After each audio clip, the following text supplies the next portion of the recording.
Last तक देखोगे तो आप श्योर शॉट 10 मार्क्स स्कोर कर लोगे। ठीक है, ये टॉपिक बेटा थोड़ा सा बड़ा है, तो आपको थोड़ा ध्यान से इसको देखना पड़ेगा क्योंकि इसमें अलग अलग मेथड्स है। ठीक है, तो चलिए स्टार्ट करते हैं। सबसे पहले अपने देखेंगे कि बेटा ये ब्रांच अकाउंटिंग होता क्या है क्या ये। तो मीनिंग एंड ऑब्जेक्ट क्या है ये अभी हम लोग डिस्कस करेंगे। सबसे पहला चीज़ आप समझें, सिंपल लैंग्वेज में चीज़ों को समझते हैं कि भाई ब्रांच क्या होता है। तो हम सबको पता है कि बेटा एक कंपनी, एक बिज़नेस है, एक एंटरप्राइज है, एक ऑर्गेनाइजेशन है, उसने एक बिज़नेस खोला से कोलकाता में ही खोला। ठीक है, तो कोलकाता में उस बिज़नेस का, कंपनी का क्या बनेगा? H O means head office. अब ये जो कंपनी है, एंटरप्राइज है, ये अपना ब्रांच हो सकता है कि कोलकाता के डिफरेंट लोकेशंस में खोल ले या इंडिया में अदर स्टेट्स में अपना ब्रांच खोल ले। क्या खोल ले? ब्रांच खोल ले, जिसके बिहाफ में इस हेड ऑफिस के बिहाफ में वो लोग काम करेंगे उस पर्टिकुलर सर्टेन लोकेशन पे। जैसे एक ब्रांच दिल्ली में हो गया और एक ब्रांच कहीं मुंबई में हो गया। तो एक बिज़नेस है जिसका दो ब्रांच है, एक दिल्ली में है और एक मुंबई में है। अब हमें ये समझना है बेटा कि ये जो ब्रांचेस है वो किसके बिहाफ में काम करेगा? बिल्कुल सही बात, हेड ऑफिस के। तो वो हेड ऑफिस के बिहाफ में काम करेगा। ठीक है, तो ये जो दो ब्रांचेस है, अब इसका अकाउंटिंग हमें क्यों करना है ये मुझे सीखना है। तो ब्रांच अकाउंटिंग क्या है? ये वो अकाउंट है जो हेड ऑफिस या ब्रांच मेंटेन करता है बुक्स, ताकि हमें इसका अपने ब्रांच का प्रॉफिट एंड लॉस का पता चल सके और अपने ब्रांच की एफिशिएंसी का पता चल सके। अगर हम ब्रांच अकाउंट नहीं बनाते तो हमें कैसे पता चलेगा कि हमारा ब्रांच कैसा काम कर रहा है? तो ये बहुत सिंपल सा चीज़ है, इस पे ज़्यादा एक्सप्लेनेशन बनता नहीं है क्योंकि आप सब ग्रेजुएशन के स्टूडेंट हो। तो ये बिल्कुल आपको समझ में आ रहा है कि ब्रांच अकाउंट का बनाने का पर्पज़ क्या है। हेड ऑफिस ये जानना चाहता है कि ब्रांच ठीक से काम कर रहा है कि नहीं। अगर ब्रांच ठीक से काम नहीं कर रहा है, पता चल रहा है कि वो प्रॉफिट ठीक से जनरेट नहीं कर रहा है या एक्सपेंसेस वहाँ ज़्यादा हो रहा है या वहाँ से सेल्स नहीं हो रहा, तो we can take corrective measures. We here means head office. Head office can take corrective measures और वो प्रॉब्लम्स को उस ब्रांच से ठीक किया जा सकता है। ठीक है, तो इसलिए हम ब्रांच अकाउंट बना रहे हैं। मेन पर्पस ब्रांच का प्रॉफिट एंड लॉस जानना, जिससे हमें पता लगेगा कि ब्रांच ठीक से काम कर रहा है कि नहीं। तो यहाँ पर देखिए बेटा ऑब्जेक्ट्स है। ऑब्जेक्ट क्या है अब आपको खुद समझ में आ जाएगा। पहला प्रॉफिट ढूंढना, दूसरा ब्रांच को कंट्रोल करता है। बेटा कौन कंट्रोल करेगा ब्रांच को? ब्रांच को कंट्रोल करेगा हेड ऑफिस, तो हेड ऑफिस के कंट्रोल में ही रहना चाहिए। फिर फाइनेंशियल पोजीशन जानना, एक्चुअल फाइनेंशियल पोजीशन जानना बिजनेस का। ठीक है, क्योंकि बिजनेस का टोटल पोजीशन तभी पता चलेगा जब मुझे हेड ऑफिस और ब्रांच दोनों का रिकॉर्ड्स हमारे पास होगा। तो सब कंबाइन करके पता चलेगा कि बेटा बिजनेस का फाइनेंशियल पोजीशन कैसा है। ब्रांच का क्या रिक्वायरमेंट्स है गुड्स का और कैश का, ये भी एस्टिमेट किससे लगा सकते हैं? अपने ब्रांच अकाउंट से, हमारे पास रिकॉर्ड रहेगा। और अगर ब्रांच एफिशिएंटली काम कर रहा नहीं है तो उसकी एफिशिएंसी को ठीक करना और उसको बढ़ाना, उसके लिए जो जो सजेशंस है वो भी अपने को मिल जाएगा और हम दे पाएंगे अपने ब्रांच को। That's why we prepare branch account. Need क्या है? वही सारा चीज़ जो अभी हमने ऑब्जेक्ट पढ़ा, वही कहीं ना कहीं इसका नीड भी है। जैसे ब्रांच का प्रॉफिट लॉस ढूंढना, and if branch is not yielding the desired profit, अगर ब्रांच ठीक से प्रॉफिट नहीं दे रहा है तो हम लोग उसको करेक्टिव मेजर्स लेंगे, उसको ठीक करेंगे कि भाई क्या बात है, क्या रीज़न है, क्यों नहीं हो रहा है। फाइनेंशियल पोजीशन को जानना हर ब्रांच के अकाउंटिंग पीरियड के एंड में। डिग्री ऑफ कंट्रोल रखना, ये ऑलरेडी हम लोग कर चुके। स्टॉक और कैश क्या है ब्रांच के पास, उसको एसर्टेन करना, उसके रिक्वायरमेंट्स को जानना। ब्रांच के अलग अलग ब्रांच के ऑपरेशंस को कोऑर्डिनेट करना, अगर एक से ज़्यादा ब्रांच है तो उनके बीच में कनेक्शंस स्टैब्लिश करना। और जो प्रॉफिट एंड लॉस ब्रांच कमा रहा है उसको हेड ऑफिस अपने फाइनल अकाउंट्स में दिखाएगा कि नहीं दिखाएगा? तो ब्रांच का हेड ऑफिस अल्टीमेटली वो हेड ऑफिस का ही है, तो उसके एसेट और लाइबिलिटीज़ को अपने फाइनल अकाउंट्स में हेड ऑफिस इनकॉर्पोरेट कर लेता है। ठीक है बेटा, तो ये ज़रूरत है, हम समझ चुके। अब अपन क्लासिफिकेशन करेंगे, तो क्लासिफिकेशन आप इसको रीड कर सकते हैं जो यहाँ पे मैंने एक्सप्लेन किया है, लेकिन मैं कोशिश करूँगा कि मैं आपको यहाँ एक अलग से बता पाऊँ क्लासिफिकेशन। तो कैसे हम ब्रांच की एक्टिविटीज़ को रन करते हैं एंड मैनेज करते हैं, तो आप टाइप्स कर सकते हो, टाइप्स ऑफ ब्रांच। तो बेटा टाइप्स ऑफ ब्रांच में पहला आप देखो, पहला ब्रांच होता है जो होता है डिपेंडेंट ब्रांच। क्या होता है? Dependent branch. Then we have independent branch.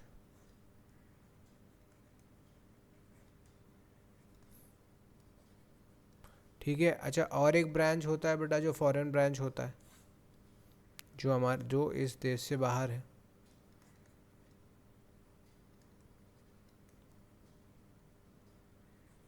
ठीक है, तो हमारे सिलेबस में बेटा आप देखो कि डिपेंडेंट तो ही हमारे पास, इसका हमें सारा ही करना है, इससे ही आपको मिल जाएगा, जहाँ तक मेरे को भरोसा है कि डिपेंडेंट ब्रांच से ही सम्स आपको मिल जाने वाला है, क्योंकि इसके अंदर ही अलग अलग मेथड्स है।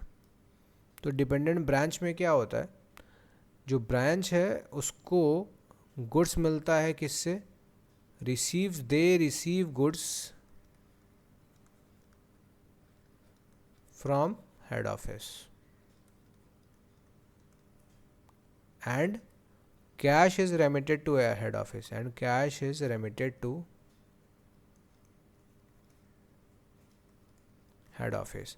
इसका मतलब ये हुआ कि बेटा सबसे पहले जो हेड ऑफिस है वो इसको सामान देगा ब्रांच को, ब्रांच वो सामान बेचेगा on behalf of head office, और जो भी कैश ब्रांच के पास होगा वो रेमिट कर देगा हेड ऑफिस को, मतलब ब्रांच कैश दे देगा हेड ऑफिस को। ठीक है, तो इसमें कौन मेंटेन कर रहा है बेटा? Books in the books of head office ही होगा, हेड ऑफिस मेंटेन करेगा, और वही सारा रिकॉर्ड्स रखेगा। ठीक है, अब देखेंगे कि ये जो गुड्स सेंड हो रहा है बेटा, इसके अंदर डिपेंडेंट ब्रांच के अंदर भी अपन दो फर्दर क्लासिफिकेशन कर सकते हैं। क्या कर सकते हैं?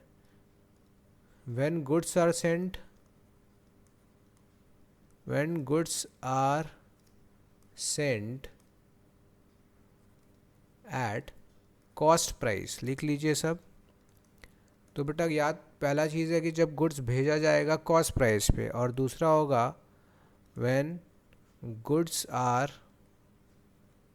Saint at invoice price.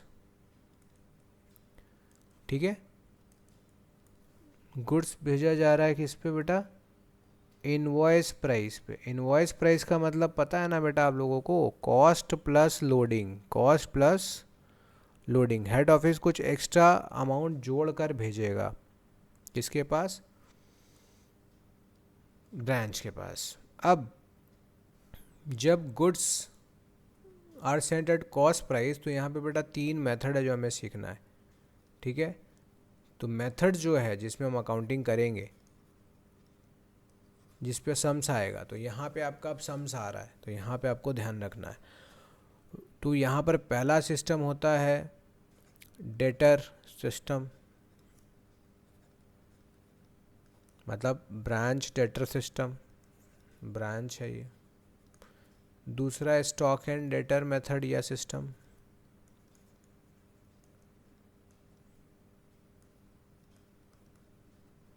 And third one is trading and profit and loss system या मेथड। तो बेटा ये तीनों सीखना है मुझे। देखो ब्रांच चैप्टर तो एक है, लेकिन इसका अकाउंटिंग करने के लिए मुझे मेथड तीन है। इसके बाद फिर हम लोग इधर आ जाएंगे जब आईपी पे सेंड किया जाएगा, तो इसमें भी ये दोनों मेथड हो सकता है। तो ये दोनों मेथड नंबर 1 एंड नंबर 2 ये सेम रिपीट हो जाएगा लोडिंग वाले में भी। ठीक है, तो इतना अगर आप सीख लोगे तो मुझे लगता है कि इससे ही आपका क्वेश्चन आ जाएगा। इस डिपेंडेंट ब्रांच वाले से ही क्वेश्चन आपको सीयू में बनने का पूरा पूरा चांस है। तो पहले हमारा पर्पस होगा आज बेटा इस लेक्चर में ख़त्म करना है हमें इस क्लास में कि ब्रांच डेटा सिस्टम में क्या क्या करते हैं और इसको कैसे कंप्लीट करेंगे। तो यहाँ तक क्या आप समझ पाए बेटा? फिर से क्या मैं इसको रिपीट कर दूँ? फिर से समझिए, ब्रांच डिपेंडेंट, इंडिपेंडेंट और फॉरेन ब्रांच होता है बेटा। फॉरेन ब्रांच भी इंडिपेंडेंट ही होता है, तो ऐसे भी कर सकते हैं, बट क्योंकि ये कंट्री से बाहर है इसीलिए इसको फॉरेन ब्रांच बोल रहे हैं। कंट्री के अंदर डिपेंडेंट ब्रांच भी हो सकता है और इंडिपेंडेंट। तो डोमेस्टिक ब्रांच अगर करूँ तो उसका फर्दर क्लासिफिकेशन कर सकते हैं ना, डिपेंडेंट इंडिपेंडेंट। फॉरेन भी इंडिपेंडेंट ही होता है बट वो डोमेस्टिक नहीं है, देश से बाहर है। अब डिपेंडेंट ब्रांच के अंदर क्या हो रहा है बेसिकली, इसको क्यों डिपेंडेंट बोल रहे हैं कि यहाँ पर जो अपना ब्रांच है वो सारे चीज़ के लिए किस पे डिपेंडेंट है बेटा? हेड ऑफिस पे डिपेंडेंट है। लेकिन इंडिपेंडेंट ब्रांच के अंदर क्या होता है, इंडिपेंडेंट ब्रांच में बेटा ये लोग अपना खुद का परचेज़ कर सकता है, मतलब मार्केट से ये लोग डायरेक्ट परचेज़ कर सकता है, डायरेक्ट परचेज़ कर सकता है, सेल्स कर सकता है, अपना खुद का फाइनेंसिंग कर सकता है, इसीलिए इसे कहते हैं इंडिपेंडेंट ब्रांच। ठीक है, तो फिलहाल हमें फोकस करना है अपने डिपेंडेंट ब्रांच में। और हम ये समझ गए कि डिपेंडेंट ब्रांच का दो मेथड होता है बेटा, या तो सामान कॉस्ट प्राइस पे भेजते हैं या तो हम इनवॉइस प्राइस पे भेजते हैं। और हमें पता होना चाहिए कि जो मेथड है अकाउंटिंग का वो यहाँ पे तीन है, एक ब्रांच डेटर मेथड है, एक स्टॉक एंड डेटर मेथड है और तीसरा trading and profit and loss account system है या मेथड है। तो आज हमारा फिर से मैं बताऊंगा आज हमें क्या करना है बेटा, ब्रांच डेटर सिस्टम पे we have to focus. So let's understand कि ब्रांच डेटर्स जो सिस्टम है हमारा उसमें हम क्या करते हैं, अकाउंटिंग कैसे करते हैं। तो बेटा बहुत ध्यान से देखना, ये आपको 10 मार्क्स दिलवाएगा। अब जो टॉपिक जो प्रैक्टिकल्स बेसिकली जो बच्चे होते हैं बेटा वो थ्योरी में इतना इंटरेस्ट दिखाते नहीं है, ग्रेजुएशन के कॉन्सेप्ट बिल्डिंग पे उतना फोकस नहीं करते, ज़्यादातर उनका फोकस होता है सम्स करने में। तो बेटा आप यहाँ से भी देखोगे तो आपका काम बन जाएगा, एग्ज़ाम में आपके मार्क्स आ जाएगा, फुल मार्क्स आ जाएगा। चलिए देखिए ये करेंगे आप, फिर कभी भूलेंगे नहीं इसको, ऐसे मैं कराऊंगा आपको। तो सबसे पहला चीज़ है बेटा कि कब ये वाला method branch data system method follow किया जाता है।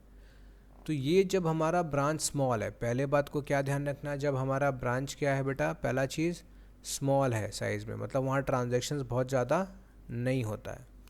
और यहाँ पर ध्यान रखना है कि जो हेड ऑफिस होता है वो सिर्फ एक अकाउंट खोलता है जिसका नाम ही होगा ब्रांच अकाउंट, और सारा ट्रांजैक्शन जो ब्रांच से रिलेटेड है वो इस अकाउंट में अपने रिकॉर्ड करेंगे। ये अकाउंट एक नॉमिनल अकाउंट है और इसका भी पर्पस, इसका डिफरेंस जो आएगा पैसा बैलेंसिंग फिगर वो प्रॉफिट एंड लॉस अकाउंट होगा, इसी से पता चल जाएगा। सबसे इम्पोर्टेंट बात जो ध्यान रखना होता है कि इस मेथड के अंदर ब्रांच को हेड ऑफिस जो है बेटा वो क्या समझेगा, अपना डेटर समझेगा। क्या, हेड ऑफिस ब्रांच को अपना डेटर समझेगा और उस हिसाब से हम लोग ट्रांजैक्शंस को रिकॉर्ड करेंगे। अगेन तो हेड ऑफिस सामान कॉस्ट प्राइस पे भी भेज सकता है, सेलिंग प्राइस पे भी भेज सकता है, ये हम ऑलरेडी सीख चुके हैं। तो हम लोग अभी इस पर फोकस नहीं करेंगे, हम लोग सिर्फ अब आ जाएंगे अपने एंट्रीज़ पे, ट्रीटमेंट पे और अकाउंट पे। तो चलिए अब मैं आपको अकाउंट्स और ट्रीटमेंट समझाता हूँ कि एग्जैक्टली जनरल एंट्रीज हो क्यों रहा है, क्या क्या करते हैं। तो पहला अप्रोच है बेटा जब कॉस्ट प्राइस में भेजा जाएगा तब, ठीक है। तो क्या करना है, इस मेथड में जितना भी स्टॉक और एंट्रीज़ है, ओपनिंग बैलेंस है सारे स्टॉक का, एसेट्स का, और जो गुड्स रिटर्न हो रहा है, गुड्स भेजा जा रहा है, लॉस हो रहा है गुड्स का, वो सब हम लोग कॉस्ट प्राइस पे ही रिकॉर्ड करते हैं। कॉस्ट प्राइस अप्रोच का मतलब ये है कि सारा जो अमाउंट है वो कॉस्ट प्राइस पे ही रिकॉर्ड होगा। अब हम लोग आते हैं अपने अकाउंटिंग एंट्रीज़ में बेटा। तो ध्यान से सोचिए, आपको बेटा यहाँ खुद को क्या समझना है, याद रखिए आप बेटा हेड ऑफिस हो, ध्यान से समझना। आप लोग, every student must focus on this thing that you must think from the point of view of head office. You are not branch, you are head office. okay? तो हेड ऑफिस के point of view से सोचिए। तो head office क्या करेगा, सबसे पहले एक ब्रांच अकाउंट बनाएगा, ठीक है। मैं यहाँ प्रोफार्मा बता देता हूँ आपको, आप इसके साथ साथ रिलेट करते जाइए बेटा। ये देखिए, ये आपका प्रोफार्मा होने वाला है। आप फॉर्मेट तो जानते ही हो, इन the books of head office, इस तरीके से आप बना लेना, पर्टिकुलर्स अमाउंट एंड ये चलता रहेगा ऐसे ही। इस फॉर्मेट से भी आप कर सकते हो। बहुत सारे बच्चे बेटा एंट्रीज़ पे फोकस करते ही नहीं है, वो सीधा आ जाते हैं सर मार्क्स चाहिए, अकाउंट्स बनाना सिखाइए। तो आप यहाँ भी सीधा बना सकते हैं, यहाँ पे हेडिंग डेबिट लिख लीजिएगा, यहाँ क्रेडिट लिखिएगा और ऊपर है इन the books of head office. In the books of क्या हो जाएगा बेटा, हेड ऑफिस। तो सबसे पहला काम आपको क्या करना है, सबसे पहले आपको जितना भी आपके पास एसेट्स है ब्रांच में, क्या क्या है बेटा, जो भी सन्ड्री एसेट्स है ब्रांच के अंदर, सबसे पहले उसका बैलेंसेस आपको लिख लेना है। तो यहाँ पे जैसे कुछ एग्जांपल है, branch stock, branch debtor, branch cash और बाकी कोई भी एसेट जो ब्रांच में पड़ा हुआ है। एंट्री है branch account debit to all these items. तो हमने अपने बच्चों को ऑलरेडी करवाया कि बेटा अगर आप अकाउंट्स करना चाह रहे हो तो पहले आपको बेसिक्स करना पड़ेगा। ये अकाउंट कौन सा बनाया है बेटा हमने, ब्रांच अकाउंट। कौन सा अकाउंट बन रहा है ये, branch account. In the books of किस में बन रहा है, हेड ऑफिस में। एंट्रीज़ को देखिए, जब अपन क्लोज कर रहे हैं, ध्यान से देखना, जब अपन सारे एसेट्स को लिख रहे हैं तो हम लोग एंट्री पास कर रहे हैं branch account debit to all asset, to sundry assets, ठीक है। इसका मतलब हम सारे एसेट्स का बैलेंस लिख रहे हैं। ब्रांच अकाउंट क्या हो रहा है, डेबिट। तो आ जाइए अपने ब्रांच अकाउंट के किस साइड में बेटा, डेबिट साइड में। तो ब्रांच अकाउंट के डेबिट साइड में आपको लिखना है टू, सारा चीज़ बैलेंसेस, यहाँ से यहाँ तक जो है वो सारा बैलेंसेस है। क्या क्या है बेटा, स्टॉक, पेटी cash, prepaid expenses, sundry debtor, और भी अगर कोई फिक्स एसेट्स है, फर्नीचर है, मशीन है, प्लांट है, तो वो आप यहाँ पर लिख दोगे, ठीक है। तो पहला स्टेप क्लियर हुआ। सबसे पहले आपको क्या करना है, सारा ओपनिंग एसेट्स लिख लेना है। अब क्या करना है, देखो एसेट्स लिखा, जो बच्चे कंसाइनमेंट सीखे थे वो समझ गए कि बेटा इसको एक स्टेप बाय स्टेप स्टोरी की तरह चलाना है। ब्रांच में भी आप कर सकते हो। एसेट्स को पहले हमने लिखा, फिर अगर कोई हमारे पास ओपनिंग लाइबिलिटीज़ है तो अपने को लिखना पड़ेगा। तो एसेट्स हमने लिखा था टू, डेबिट साइड में सारा लिखा था। लाइबिलिटीज़ हम लिखेंगे बाय। तो बाय जो भी लाइबिलिटी होगा, बाय क्रेडिटर्स हो सकता है, by outstanding wages and salary हो सकता है, वो सब आप लिख दोगे क्रेडिट साइड में, ठीक है। तो ये पहला दो काम क्लियर हुआ, पहला काम। दूसरा काम क्लियर, एसेट एंड लाइबिलिटीज़ को अपन पहले लिख लेंगे। अब सामान भेजेगा कौन भेजेगा, हेड ऑफिस भेजेगा। किसको भेजेगा, ब्रांच को भेजेगा। तो ध्यान से समझना कि ब्रांच ने हेड ऑफिस को भेजा। ब्रांच को हम लोग को क्या समझना है बेटा, हेड ऑफिस का डेटर। डेटर मेथड में क्या समझे हम लोग, अपने ब्रांच को डेटर की तरह ट्रीट कर रहे हैं कि हमने उसको सामान भेजा। अगर हमने ब्रांच को सामान भेजा है तो ब्रांच अकाउंट को हमने क्या किया, डेबिट कर दिया। बिकॉज यहाँ पर ब्रांच क्योंकि मेरा डेटर है तो हमने अपने एसेट को बढ़ाया, ठीक। एंड क्या लिख दिया, to goods send to branch. तो आप अपने अकाउंट में वापस आइए बेटा, साथ साथ इसको आप एक बार कॉपी कर लेना सब कोई अच्छे से। तो ये प्रोफॉर्मा ही आपका पूरा सम्स बनवा देगा। तो देखिए यहाँ पे मैंने लिखा to goods send to branch, तो उस एंट्री का यहाँ पर क्या है, ये ट्रांजैक्शन है, पोस्टिंग है, ये लेजर पोस्टिंग। तो जर्नल से ही बेटा पोस्टिंग हो रहा है वहाँ पे, ठीक है। अब for return of goods by branch to head office, अब ब्रांच ने जो है क्या किया है, हेड ऑफिस को सामान क्या कर दिया बेटा, रिटर्न कर दिया। तो ठीक इसका रेसिप्रोकल एंट्री पास करना है। तो आप बता दो, वहाँ ब्रांच के डेबिट साइड में हमने लिखा था to goods send to branch, और जब रिटर्न होगा तो हम क्या लिखेंगे, by goods send to branch.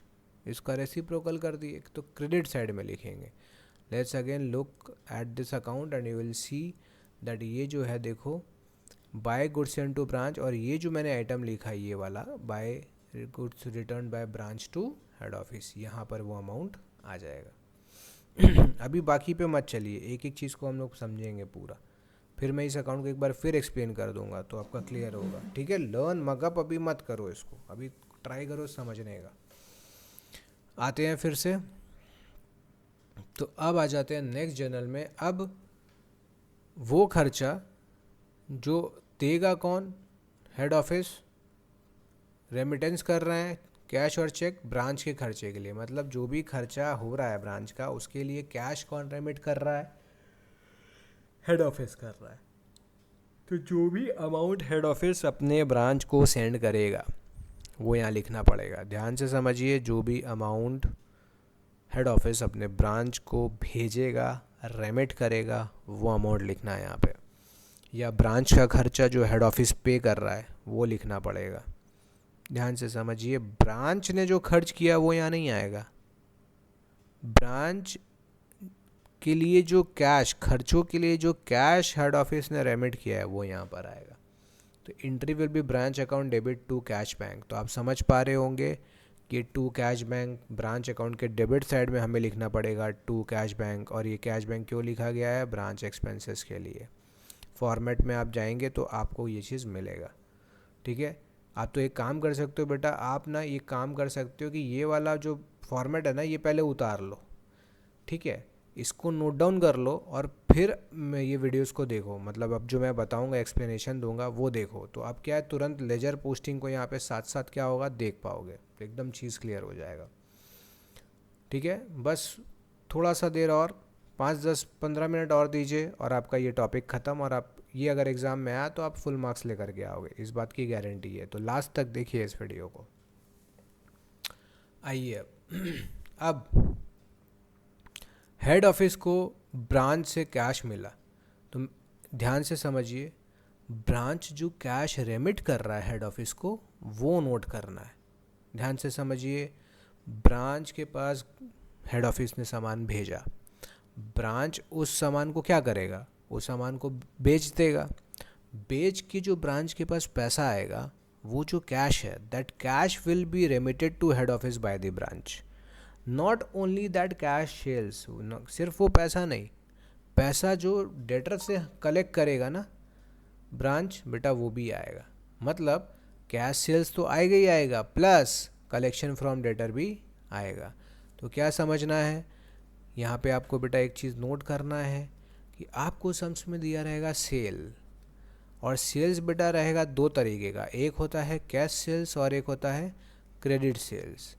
तो आपको क्रेडिट सेल्स मेंशन नहीं करना है अपने ब्रांच अकाउंट में, कैश सेल्स लेना है और साथ में कलेक्शन फ्रॉम डेटर्स लेना है। डेटर्स ने जो पैसा दिया होगा वो लेना है। तो या तो ये सम में दिया रहेगा, या तो ये डायरेक्टली दिया है कलेक्शन फ्रॉम डेटर, और अगर ये नहीं दिया है तो आपको बेटा एक डेटर अकाउंट बनाना पड़ेगा।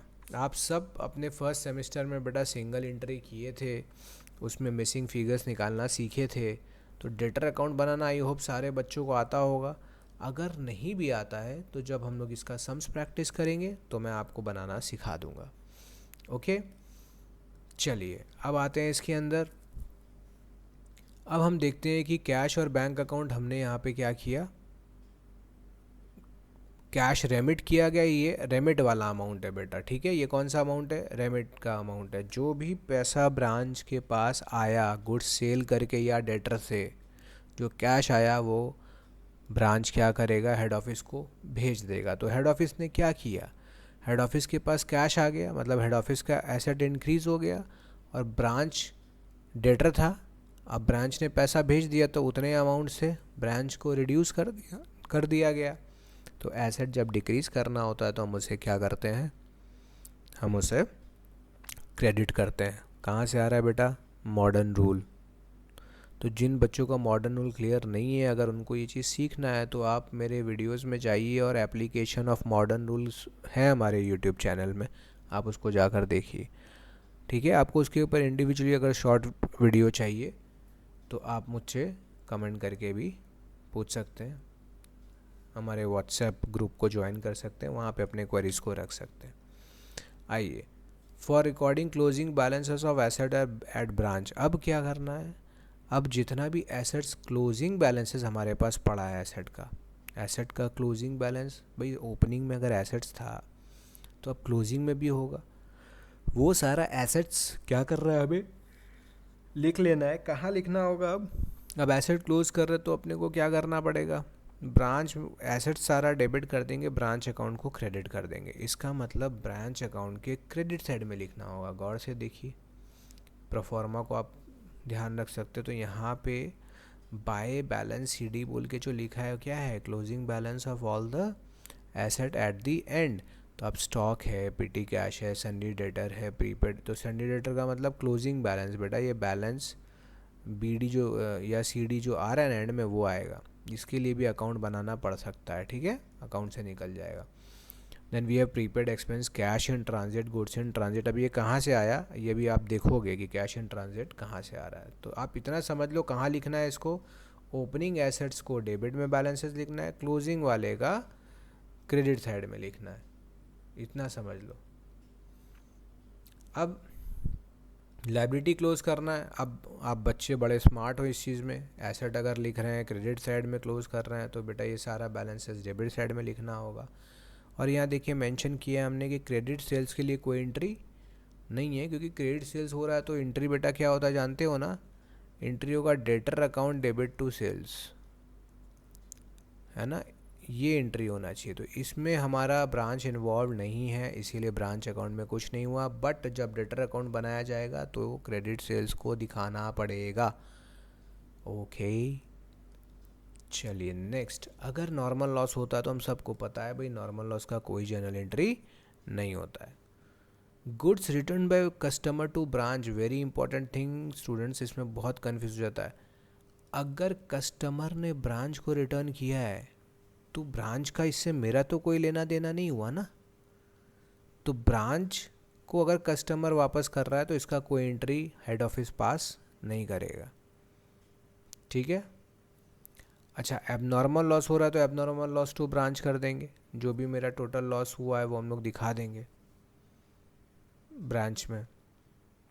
फिर branch expenses paid by branch, जैसे bad debt discount allowed to debtor, इसका कोई एंटर नहीं होगा। ध्यान से देखना, ब्रांच एक्सपेंसेस जो कुछ हो रहा है, बेड डेट नुकसान, डिस्काउंट अलाउड टू डेटर्स, ये ब्रांच अकाउंट में नहीं आएगा, क्योंकि ये ब्रांच का अपने डेटर से कनेक्शन है, ठीक है। ब्रांच ने जो खर्च किया वो नहीं आता है, हेड ऑफिस ने जो रेमिट किया है, हेड ऑफिस ने जो ब्रांच को कैश दिया है खर्चों के लिए वो सब आएगा। ब्रांच ने क्या खर्च किया है वो अपने ब्रांच अकाउंट में नहीं आएगा, हेड ऑफिस को नोट नहीं करेगा। व्हेन रेमिटेंस आर सेंट, अब रेमिटेंस वाली बात क्या हो गई, अब मान लीजिए कि ब्रांच ने कुछ पैसा भेज दिया है हेड ऑफिस को, लेकिन वो हेड ऑफिस के पास अभी तक मिला ही नहीं है और ईयर एंड हो गया, अकाउंटिंग ईयर ख़त्म, तो उसको हम लोग कैश इन ट्रांजिट बोल के नोट करेंगे, ठीक है।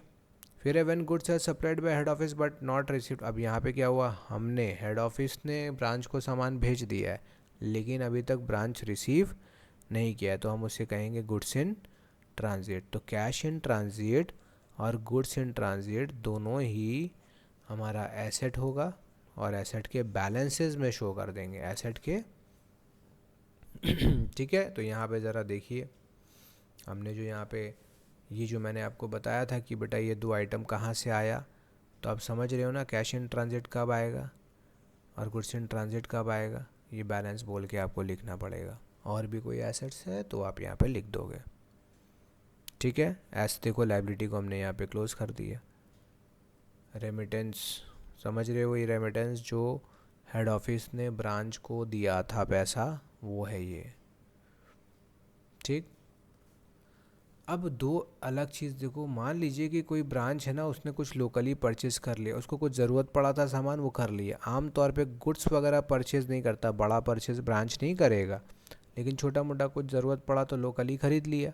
तो यहाँ पर टू कैश, क्योंकि ये पैसा कौन पेमेंट कर देगा, हेड ऑफिस पेमेंट करेगा। ख़रीदा कौन, ब्रांच, लेकिन इसके लिए पेमेंट कौन कर रहा है, हेड ऑफिस, तो वो यहाँ पर आ गया। अगर कोई और ब्रांच से सामान इस ब्रांच में ट्रांसफ़र हुआ है तो अगेन इस ब्रांच को तो डेबिट ही किया जाएगा और to goods by other branch आ जाएगा। तो दिस इज़ अवर परफॉर्मा, ये हमारा बेटा परफॉर्मा है। आप इसको चाहो तो आराम से पहले ही नोट करने मैंने कह दिया था कि आप नोट कर लो आराम से। अब क्रेडिट साइड का टोटल कीजिए, डेबिट साइड का टोटल माइनस कीजिए और क्या निकल के आ जाएगा हमारे पास, प्रॉफिट। और इसको हम लोग कहाँ ट्रांसफ़र कर देंगे, journal profit and loss account में। और ये जो है बेटा, अगर यहाँ बैलेंस आ रहा है, debit side is heavier than credit side, then this will represent a loss, and this is how we prepare branch account in the books of head office in which system, synthetic system भी बोलते हैं, synthetic method. इसके अंदर हम लोग सीखे हैं branch debtor account method है, सिस्टम है, जिसमें हम ब्रांच को हेड ऑफिस, मतलब हम, क्योंकि हम लोग किसके पॉइंट ऑफ व्यू से सोच रहे हैं, हेड ऑफिस के, तो हमारे लिए जो ब्रांच है बेटा वो हमारा डेटर की तरह है, हम उसको ट्रीट कर रहे हैं। तो बस ये प्रोफॉर्मा अगर आपको आता है तो हम लोग सीधा सीधा सम्स कर सकते हैं। ठीक है, तो चलिए फिर सीधा सम्स ही करते हैं। एक सम्स इसके ऊपर करते हैं CU का, और मैं एक्सप्लेन करता हूँ कि वो कैसे हो रहा है। आप ऑलमोस्ट जिसको ये प्रोफॉर्मा जिसके कॉपी में है, जिसने इस प्रोफॉर्मा को नोट किया है बेटा, वापस से मैं इसको ऑन कर देता हूँ, आप स्क्रीनशॉट ले लो या आप इसको नोट करके ज़रूर रखो। तब आप क्या है, जो सम्स है ना, वो आपको कुछ नहीं करना है, आप सम्स खुद ही कर लोगे, आप वहीं पुट कर दोगे उसी फॉर्मेट में और आपका आंसर आ जाएगा। चलिए, तो हमने एंट्री समझ लिया, रीज़न के साथ समझ लिया कि क्या हो रहा है, क्यों हो रहा है। अब हमारे पास बेटा यहाँ एक सम्स है जिसको हम लोग सॉल्व करेंगे और इस मेथड को यहीं पर क्लोज़ करेंगे। आपको अगर ये नोट्स चाहिए और सम्स चाहिए तो आप हमें व्हाट्सएप कीजिए, मैं आपको सेंड कर दूँगा हमारे ग्रुप में, अपने स्टूडेंट्स को सारा ये मिल जाएगा। चलिए, सबसे पहले सम्स को अच्छे से पढ़ लिया जाए, और सम्स पढ़ के आप चाहो तो साथ साथ पोस्टिंग भी कर सकते हो। देखिए, सबसे पहले लिखा है A head office in Kolkata supplies goods to its branch at Chennai at cost. The branch sells the goods for cash and on credit. तो ब्रांच जो सेल कर रहा है वो कैश में भी कर रहा है और क्रेडिट में भी कर रहा है। Remits the proceeds to the head office promptly, तुरंत जैसे ही कैश मिलता है ब्रांच को, वो किसको भेज देता है बेटा, हेड ऑफिस को भेज देता है। The branch expenses being made by the head office, branch के खर्चे को कौन पे करेगा, हेड ऑफिस पे करेगा। किससे करेगा, चेक से करेगा। The following are the transactions relating to the branch for the year ended 31 March 2014। तो ये अपने पास इंफॉर्मेशन अपने को दिया है। क्या दिया है, स्टॉक एट ब्रांच ऑन 1/1/14। तो आपको पता है ना बेटा ये कहाँ लिखना है, ओपनिंग स्टॉक टू बैलेंस बोल के आपने जहाँ लिखा था वहाँ स्टॉक लिख लीजिए 6000 का, और डेटर कितना हमारे पास ओपनिंग में 8000 का। ठीक है, या आपने ओपनिंग बैलेंसेस लिख लिया। Then goods send to branch during the year, तो आप लिख लेंगे ब्रांच अकाउंट के डेबिट साइड में to goods send to branch as per our format and journal entry also, क्योंकि इसका जर्नल एंट्री भी हम बना सकते हैं। इसका एंट्री होता है बेटा branch account debit to goods send to branch. तो आप इसका पोस्टिंग कर लो।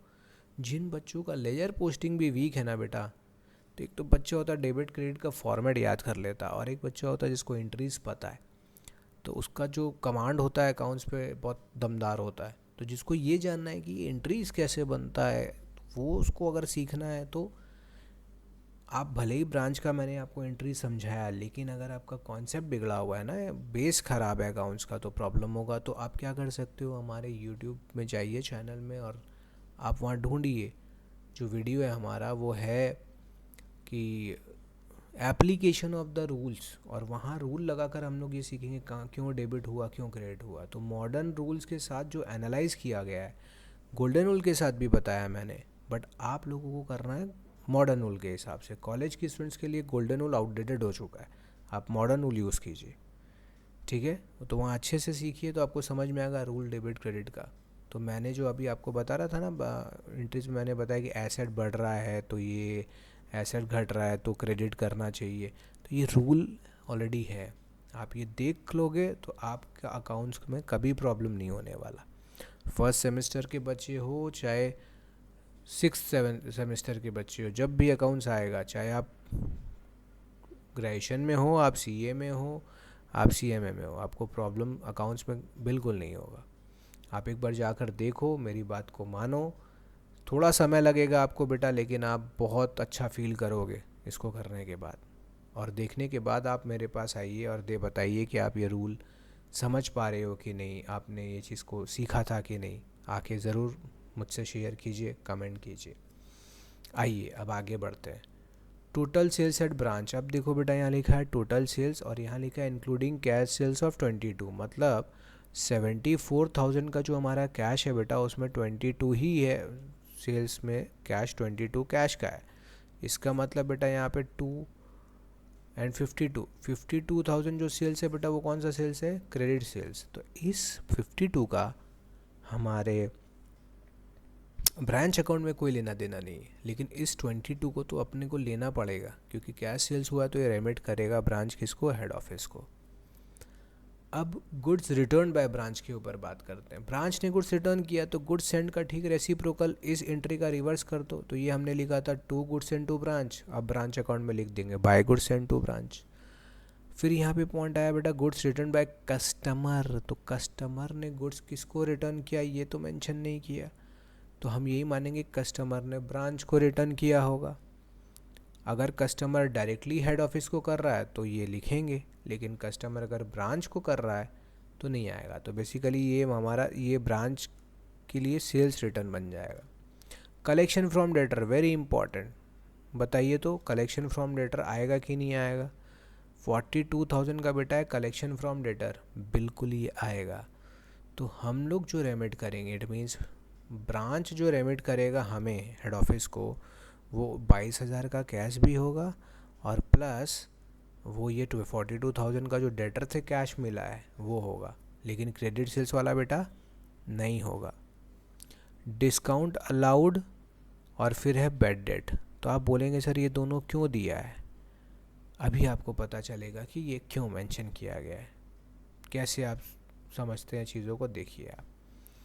अब लिखा है cheque send by head office towards branch expense, branch के एक्सपेंस के लिए ये सारा खर्चे दिया है, चेक दिया है, ये सब आएगा ब्रांच के डेबिट साइड में, ठीक है। अब गौर से देखना आप, ये तो आप समझ गए ब्रांच के डेबिट साइड में आएगा, टू बैंक बोल के ये सारा आइटम 8,000 आ जाएगा। अब लास्ट में लिखा है स्टॉक एट ब्रांच ऑन 31/12/14, तो बेटा ये क्लोजिंग बैलेंस हुआ कि नहीं हुआ, और क्लोजिंग बैलेंस में ये एसेट है, तो एसेट कहाँ क्लोज करना है, बाई बैलेंस ईडी बोल के लिखना है। But there are some point to be noted कि बेटा ओपनिंग में देखो गौर से डेटर था ना, तो डेटर बेटा ज़रूर क्लोजिंग में भी कुछ ना कुछ होना चाहिए। 31/12/14 का डेटर बेटा मिसिंग है, क्या मिसिंग है, डेटर का वैल्यू मिसिंग है जो आपको निकालना है। और मैंने आपको बताया था कि अगर आपको डेटर का वैल्यू नहीं दिया है तो आपको डेटर अकाउंट बना के उसको निकालना पड़ेगा। तो आप कैसे बनाओगे डेटर अकाउंट, चलिए मैं आपको यहाँ पे रफली, आप ये वर्किंग नोट में बनाओगे, वैसे इस सॉल्यूशन के अंदर गिवन है आप उसको देख सकते हो, बट मैं आपको यहाँ बताता हूँ कि आप कभी भी जब डेटर अकाउंट है तो आप कैसे बनाओगे। तो यहाँ पे आप लिख लो डेटर अकाउंट, यहाँ लिख लो डेबिट और यहाँ लिख लो क्रेडिट, बात बाकी डेट पर्टिकुलर्स आपको प्रोफॉर्मा पता है। तो बेटा डेटर हमारा क्या होता है जानते हो, एसेट। एसेट का हमेशा जो ओपनिंग बैलेंस होगा ना बेटा वो डेबिट बैलेंस होगा, और जो क्रेडिट बैलेंस होगा ना बेटा वो क्या होगा, इधर आएगा। क्लोजिंग बैलेंस इधर आएगा, सीडी इधर आएगा। इसका मतलब ये नहीं होता, एक और चीज़ आपको बच्चों को बता दूं बेटा, जो सीडी बैलेंस अगर क्रेडिट साइड में आया है ना, इसका मतलब डेटर का क्रेडिट बैलेंस नहीं आया है। सीडी इम्पॉर्टेंट नहीं है, ये सीडी यहाँ पर वापस ट्रांसफ़र होगा। तो एक्चुअल में बेटा जो सीडी बैलेंस अगर क्रेडिट में आता है ना, तो एक्चुअल में डेटर का डेबिट बैलेंस ही आया हुआ है। हाँ बच्चों, आप लोगों को बड़ा इंटरेस्टिंग लगेगा, कुछ लोगों तो लगेगा पता नहीं हम ये क्या ही पढ़ रहे हैं, तो पहली बार ऐसा तो हम नहीं सीखे, बट आप इस चीज़ को समझ लीजिए, ये बेसिक्स वीक होने से आपको ऐसा फील हो रहा है। क्या समझना है बेटा, सीडी अगर क्रेडिट साइड में आया है तो डेटर का क्रेडिट बैलेंस नहीं आया है, डेटर का डेबिट बैलेंस ही आया है, क्योंकि ये सीडी अल्टीमेटली बीडी बनेगा और वो डेबिट साइड में है। तो सर डेबिट बैलेंस कैसे हो गया, this can be your question. तो इस डेबिट बैलेंस इसीलिए हो गया बाबू क्योंकि बीडी बैलेंस ही नेचर बताता है अकाउंट का, तो जिस तरफ बीडी बैलेंस होगा वही उसका नेचर बताएगा कि डेबिट है कि क्रेडिट है बैलेंस। तो बीडी यहाँ आ रहा है बेटा, ओपनिंग बैलेंस ही बताता है नेचर, क्लोजिंग बैलेंस नहीं बताता है, ठीक। खैर इस पे हम लोग काफ़ी चर्चा की है, इतना नहीं करना है, बट हाँ आप इससे कुछ सीखोगे। अगर आप मुझे इस वीडियो पे टाइम दे रहे हो तो आप इससे ज़रूर कुछ सीखोगे जो आपको आगे बिल्कुल काम आने वाला है। आप जब भी डेटर अकाउंट बनाओगे आप खुद बना लोगे। तो देखो हमने देखा था हमारा डेटर के पास बैलेंस कितना था बेटा, ओपनिंग में 8000 था। ओपनिंग में हमारे पास कितना है, 8000 बैलेंस है। क्लोजिंग का तो हमारे पास क्वेश्चन मार्क बेटा, यही तो निकालना है। तो अब डेटर अकाउंट कैसे बनाऊं? जिन बच्चों को एंट्रीज आता है वो तो बेटा एक्सपर्ट हैं ही, उनको तो बिल्कुल प्रॉब्लम नहीं होगा। जिनको नहीं आता है वो सीख ले। डेटर से रिलेटेड जो जो भी ट्रांजैक्शंस हुआ उसको पकड़ ले। पहले क्या क्या ट्रांजैक्शन होगा ध्यान से देखिए। टोटल सेल्स हुआ है, तो जब टोटल सेल्स हुआ है तो ये डेटर अकाउंट में आएगा, क्योंकि इसमें कैश सेल्स है। तो कैश सेल्स 22,000 को छोड़कर ये जो क्रेडिट सेल्स हमारा 52 था, ये तो डेटर में आएगा ना। अब आप पूछोगे क्यों आएगा, तो बेटा इसके लिए जर्नल एंट्री सीखना पड़ेगा आपको कि जब भी क्रेडिट सेल्स होता है तो एंट्री बन जाता है बेटा debtor account debit to sales account बना। और ये कितने का हमने सेल्स निकाला बेटा, 52,000 का निकाला। तो मुझे आप बताओ क्या ये डेटर अकाउंट में आना चाहिए? बिल्कुल। अब फिर क्वेश्चन उठता है सर कहाँ आएगा? तो आपको इसके लिए सीखना पड़ता है लेजर पोस्टिंग। इस पे भी वीडियो गिवन है। तो बच्चा जो बिल्कुल वीक है अकाउंट्स में, डब्बा गोल है बेटा जिसका, वो भी अगर जाके बेसिक्स देख ले तो वो सारा अकाउंट बना लेगा। ठीक है। डेटर अकाउंट हमारे पास देखो क्या होता है। सबसे पहले जब भी लेजर करना होता है तो जो अकाउंट बना रहे हो आप, जैसे डेटर बना रहे हो, तो आप जर्नल में जाके देखिए डेटर अकाउंट हो क्या रहा है। डेटर अकाउंट हो रहा है डेबिट, तो बेटा डेटर का डेबिट साइड कहाँ है? डेटर का डेबिट साइड इधर है ये। तो डेटर के डेबिट में आपको लिख देना है टू सेल्स अकाउंट। ये है तरीका लेजर पोस्टिंग का। ये हो गया 52,000। समझ गए? तो ये था डेटर का एक पोस्टिंग। और डेटर के साथ क्या क्या हुआ बेटा, लिखा है गुड्स रिटर्न बाय कस्टमर। तो गुड्स रिटर्न कर रहा है कस्टमर, तो ये भी तो आएगा। गुड्स रिटर्न अगर कस्टमर कर रहा है तो एंट्री क्या होना चाहिए बेटा, sales return account debit to debtor. ठीक है। अब ये कितने का रिटर्न हो रहा है ज़रा अमाउंट चेक कर लीजिए। तो this return by customer is 2000। Return by customer is 2000। तो एंट्री में आप लिख लोगे 2000।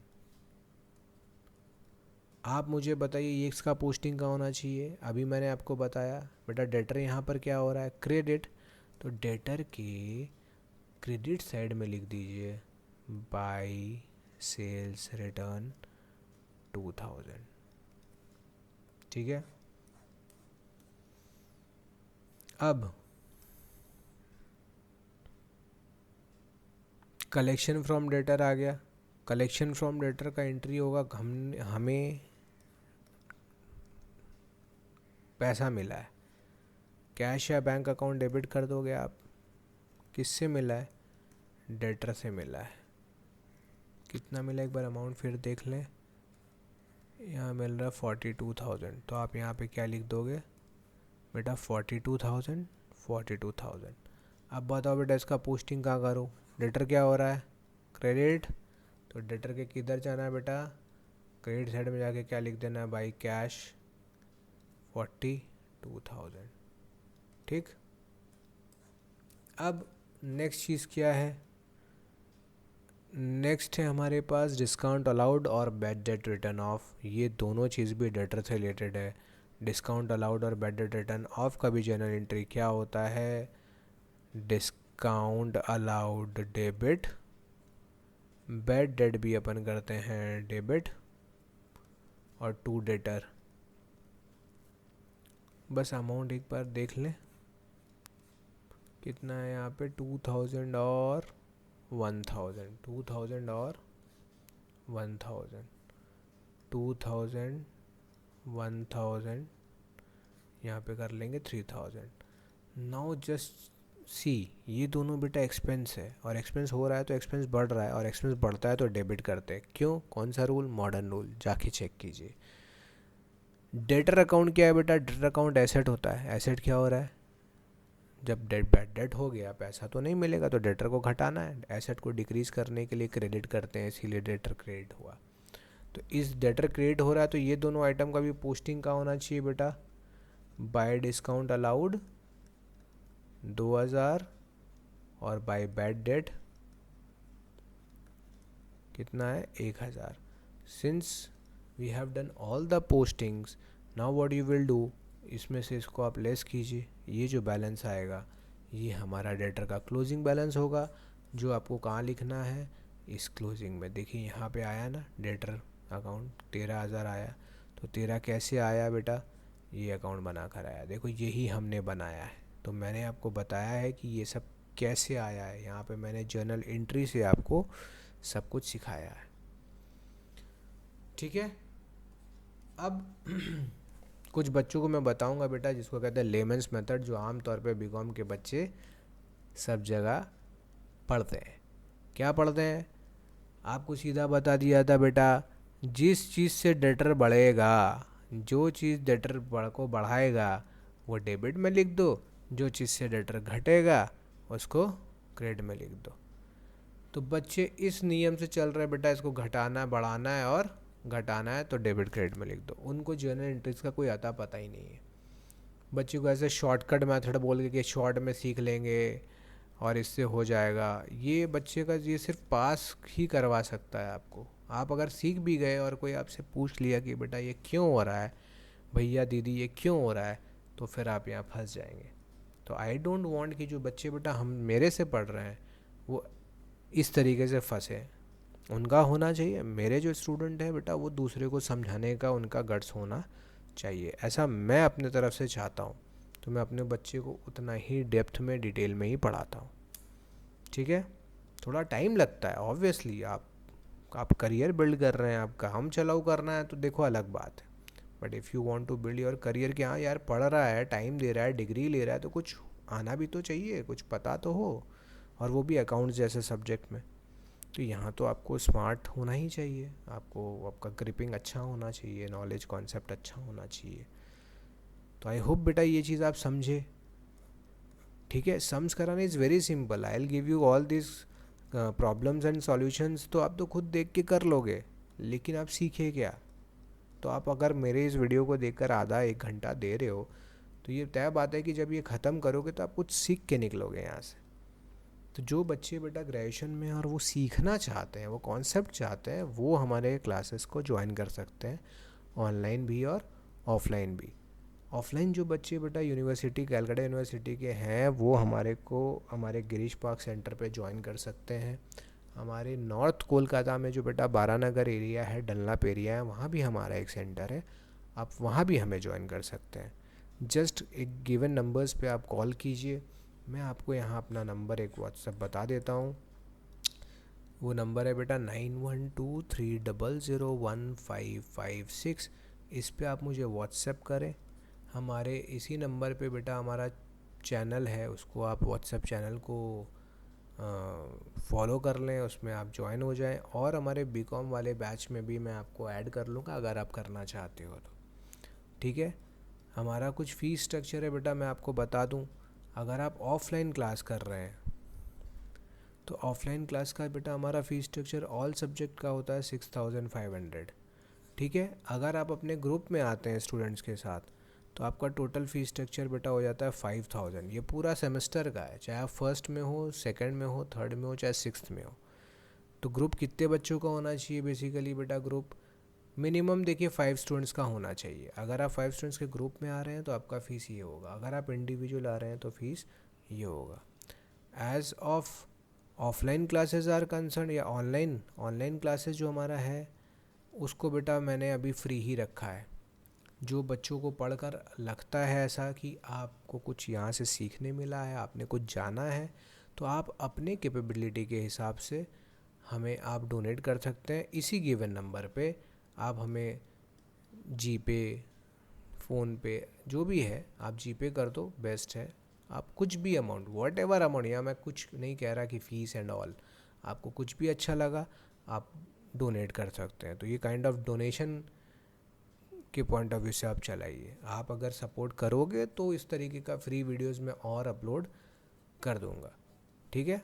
ऑनलाइन अभी क्लासेस के लिए अगर किसी को लाइव क्लासेस चाहिए तो वो भी रजिस्टर कर सकते हैं। वहाँ पे बेटा हमारा ये जो फ़ी है काफ़ी हद तक रिड्यूस हो जाता है, ऑलमोस्ट 50% फ़ी रिड्यूस हो जाएगा जो बच्चे ऑनलाइन ज्वाइन करेंगे।